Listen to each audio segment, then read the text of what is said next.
How will we be able to take bold, ambitious, accelerated, just and transformative actions to implement the 2030 Agenda, to achieve the Sustainable Development Goals and leave no one behind, if we all have to be in the room to collaborate?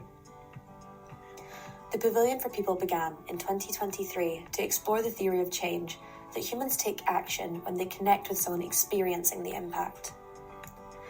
In other words, to explore how it could be possible to create an environment of connection so we take more and faster action to address the shared challenges of our time. Because refugee stories are kept in the settlement. So we said, how can they be heard? And we said, okay, let's have an online pavilion for the people where refugee women and young girls that suffers a lot in collecting firewood, getting charcoal to ensure that they cook for the family, they get to share their stories with people in different parts of the world. Different parts of the world.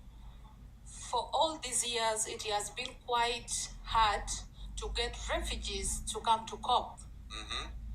And as humanitarian organization who are very passionate about refugee representation, it is the reason why we decided to do an online pavilion for the people that can accommodate refugees who are unable to travel, to get expenses to come to COP.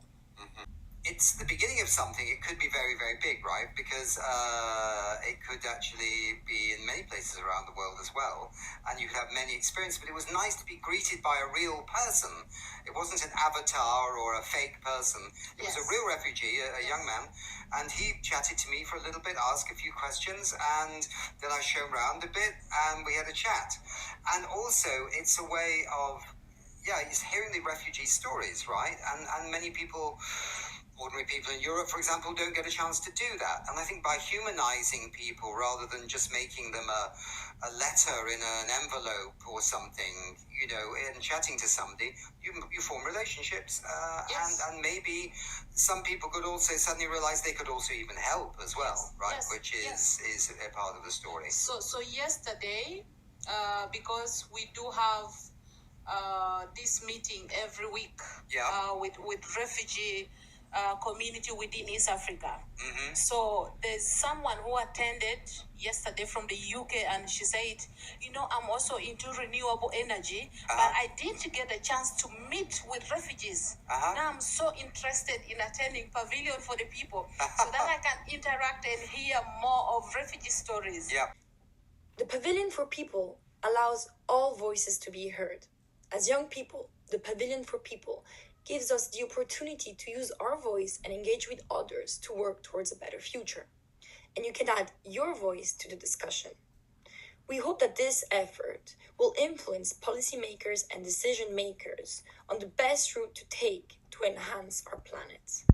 Everyone has a story to share about the impact of climate change on their lives, homes, families, careers, and this year the Pavilion for People will include resources like meditations, art engagement and network weaving to empower human connection and exploring solutions through story sharing. The non-profit behind the Pavilion for People is a Race to Zero accelerator, so we'll connect the stories shared to the themes, objectives and solutions being explored by the UNFCCC Climate Champions. The Pavilion for People is an experiment in human connection, and we hope you will join us there.